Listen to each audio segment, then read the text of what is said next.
नमस्कार, आप देख रहे हैं न्यूज़ भारतवर्ष और मैं हूं आपके साथ रमन राय। इस वक्त हम मौजूद हैं पटना एयरपोर्ट पर और आप मेरे पीछे देख सकते हैं ये तमाम प्रवासी मजदूर है जो 180 तमाम प्रवासी मजदूर है बिहार के। उनको आम आदमी पार्टी के सांसद संजय सिंह के द्वारा स्पेशल चार्टर्ड प्लेन से आज पटना एयरपोर्ट पर लाया गया और यहाँ से इन तमाम प्रवासी मजदूरों को उनको अपने घर भेजा जाएगा। हम आपको बता दें कि कल भी संजय सिंह के द्वारा 34 प्रवासी मजदूरों को बिहार लाया गया था, जिसमें कि उनके कोटे के तमाम फ्लाइट्स के वो टिकटें थे, लेकिन कई एनजीओ संस्थाएं सामने आए और उनका साथ दिया और आज उन्होंने विशेष चार्टर्ड प्लान से 180 प्रवासी मजदूरों को बिहार पहुंचाया है। बिहार पहुंचने के बाद मजदूरें भी काफ़ी खुश थे। क्या कुछ कह रहे हैं मजदूर और संजय सिंह, सुनिए आप। दिल से धन्यवाद दूंगा प्रदेश अध्यक्ष होने के नाते कि पूरे बिहार में 40 सांसद और 16 राज्यसभा के सांसद हैं और उनकी सत्ता चल रही है केंद्र में और राज्य में भी, लेकिन उन लोगों ने एक बार भी पहल नहीं किया। लेकिन बिहार के जिस तरीके से यहाँ का पलायन हुआ, दूसरे प्रदेश में लोग प्रवासी बने हुए थे और रास्ते में कम से कम 40 से 50 लोग ट्रेनों से लेकर पैदल और एक्सीडेंट में मारे गए। इस काम को पहल किया हमारे संजय भाई ने, तो पूरी यूनिट बिहार की इनको दिल के गहराइयों से बधाई देती है। और मैं फिर एक बार पुनः कहना चाहूँगा कि कुछ तो शर्म करना चाहिए यहाँ के सत्ताधारियों को, यहाँ के नेताओं को जो सांसद बन गए हैं। कम से कम मीडिया में एक बार आके झूठा ही सही कह देते कि मैं अपने खर्चे से मजदूरों को ला रहा हूँ, तो बिहार के लोग अपने आप को सौभाग्यशाली समझ लेते। उन्होंने 1 साल पहले ही चुनाव में उनको वोट दिया था, तो ये बहुत बहुत धन्यवाद मैं संजय भाई को देना चाहूँगा। आज विशेष चार्टर विमान से जो अन्य साथियों के और कुछ स्वयंसेवी संस्थाओं के सहयोग से किया गया था, 180 प्रवासी मजदूर भाई बहनों को लेकर हम लोग पटना पहुंचे हैं और कल भी 2 बसों के माध्यम से और भी कुछ जो साथी रह गए हैं उनको भेजने का काम करेंगे। अब तक 42 बसों से पहले भी बिहार, उत्तर प्रदेश, मध्य प्रदेश के प्रवासी मजदूरों को भेजने का काम हम लोगों ने किया है।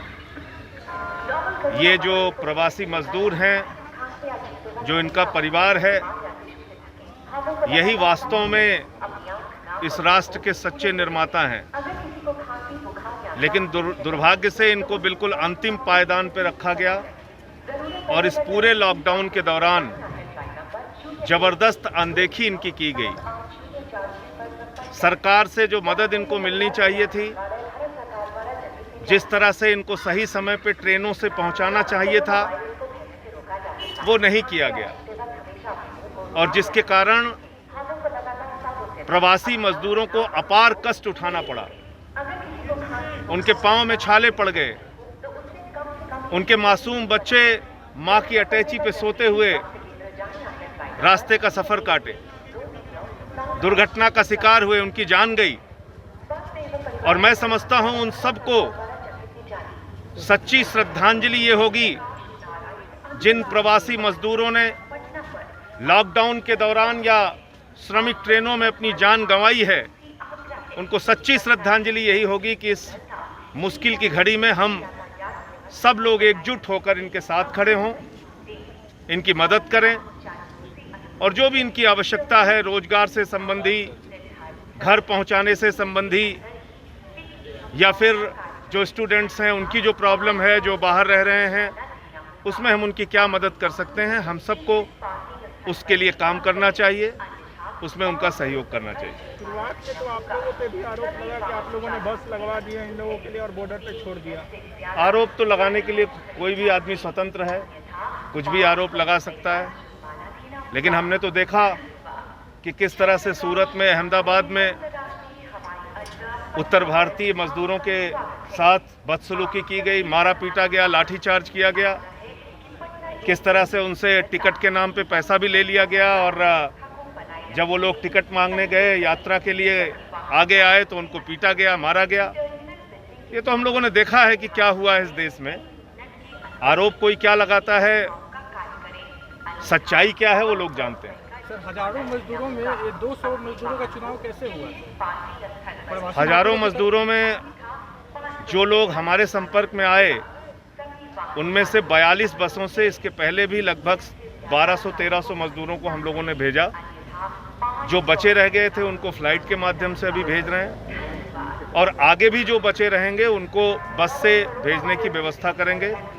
तो ऐसा नहीं है कि एक दिन में ये 200 खाली मजदूरों का नाम आया, बल्कि ये काफ़ी दिनों से हम लोग प्रयास करके बसों के माध्यम से प्रवासी मजदूरों को भेज रहे थे और ये जो नाम बचे थे इनको फ्लाइट से भेजने का काम किया। अब जो जिस चीज़ से भी देखिए, ये जो आज 180 लोग 180 प्रवासी मजदूर जो फ्लाइट से आ पाए हैं, ये दूसरे साथियों के सहयोग से हुआ। मैंने तो अपने सांसद की यात्रा का जो 34 फ्लाइट मिलती है उसी को मात्र प्रयोग किया था, लेकिन उसके बाद बहुत सारे लोगों ने सहयोग किया, स्वयंसेवी संस्थाओं ने, कुछ लोगों ने, और उसके बाद ये 180 मजदूरों के लिए विशेष चार्टर विमान हम लोग कर पाए और ये लोग आ पाए। आगे भी जैसे जो सहयोग मिलता जाएगा इनको यहाँ भेजने के लिए हम लोग प्रयास करेंगे। विधानसभा का चुनाव इस बार आप पार्टी लड़ेगी कि नहीं? अब आज चुनाव की कोई बात नहीं करूंगा, इस समय सिर्फ प्रवासी मजदूरों के बारे में चर्चा करूंगा। मैं चाहूंगा हमारे जो प्रदेश अध्यक्ष हैं सुशील जी, लोग हैं वो तो कह रहे हैं कि आम आदमी पार्टी जो है कहीं न कहीं राजनीति कर रही है मजदूरों को। तो मैं उन लोगों से हाथ जोड़ के निवेदन करूंगा यही राजनीति वो लोग भी करें। अगर हम लोग राजनीति कर रहे हैं तो मैं उन लोगों से हाथ जोड़ के विनती करूंगा, प्रार्थना करूंगा कि कृपा करके यही राजनीति वो लोग करें। पूरे बिहार में 40 सांसद है। सरकार कह रही है कि पूरा व्यवस्था हमने किया है, इतनी ट्रेनें चलाई है, क्वारंटाइन सेंटर खोला है सभी मजदूरों। तो ये लोग कौन हैं? ये लोग कौन हैं जो आ रहे हैं? आप बताइए, रेलवे की प्रतिदिन 2 करोड़ 30 लाख यात्रियों को एक छोर से दूसरे छोर तक पहुंचाने की क्षमता है। अभी तक कुल 57 लाख मजदूर इतने महीनों में पहुंचाए गए, काफ़ी लंबा समय लगा दिया और उसमें उनकी जान चली गई, उनका जीवन संकट में आ गया। तो गरीबों को आपने सड़क पर मरने के लिए छोड़ दिया और अब आप कह रहे हैं कि साहब जो है हमने तो सारी व्यवस्था कर दी। अरे भाई, सारी व्यवस्था कर दी तो ये श्रमिक ट्रेनों में क्यों मरे लोग? जी, सरकार ने व्यवस्था थी, लेकिन एक्चुअली में वहाँ पर अब फ्यूचर हमारे को दिख नहीं रहा था। 2-3 महीने तक अभी कुछ नहीं है। फिलहाल अगर वहाँ फिर से दोबारा स्टार्ट होगा, आम आदमी पार्टी का वर्क वैसे गुड एंड बेटर है। अब फिर से हमारा काम अगर स्टार्ट होगा तो दोबारा फिर जाएंगे दिल्ली। फ़िलहाल हम आए हुए गांव में ताकि जो है गांव वाले लोगों से मुलाकात हो जाए और बाकी सब चीज़ कैसा चल रहा है, क्योंकि प्रदेश में रह के और अकेले रहते थे वहाँ पे। पढ़ाई करने के बाद टीचिंग वहीं करना स्टार्ट कर दिए थे। तो आपने सुना जिस तरीके से संजय सिंह का कहना था कि लगातार आम आदमी पार्टी जो है प्रवासी मजदूरों के लिए काम कर रही है। बिहार में उन्होंने कई बसों के द्वारा भी मजदूरों को भेजा और जब ज़रूरत पड़ी तो फ्लाइट्स के द्वारा भी उन्होंने मजदूरों को बिहार भेजा। ऐसे में कई पत्रकारों के सवाल भी थे कि संजय सिंह के द्वारा आम आदमी पार्टी कहीं बिहार में राजनीति तो नहीं करना चाह रही है। तो उन्होंने अपने तमाम विपक्षी दलों को हमला करते हुए कहा कि जो अन्य पार्टियां हैं अगर वही काम ये पहले करती तो प्रवासी मजदूरों की हालात ऐसे नहीं होती। देश में लगभग अभी तक रेलवे 2 करोड़ लगभग मजदूरों को ले जा सकता था, लेकिन अभी तक मात्र 50 से 57 लाख मजदूरों को ही उनके अपने राज्य भेजा गया है। ऐसे में सरकार के द्वारा जो मजदूरों पर अत्याचार किए गए लॉकडाउन के कारण तमाम जमकर हमला बोला और ऐसे अन्य विपक्षी पार्टियों को भी बताया कि ये राजनीति अगर आप करते तो बिहार के मजदूरों के हालात कुछ और रहते हैं। बहरहाल बने रहे हमारे साथ। पटना से रमन राय की रिपोर्ट।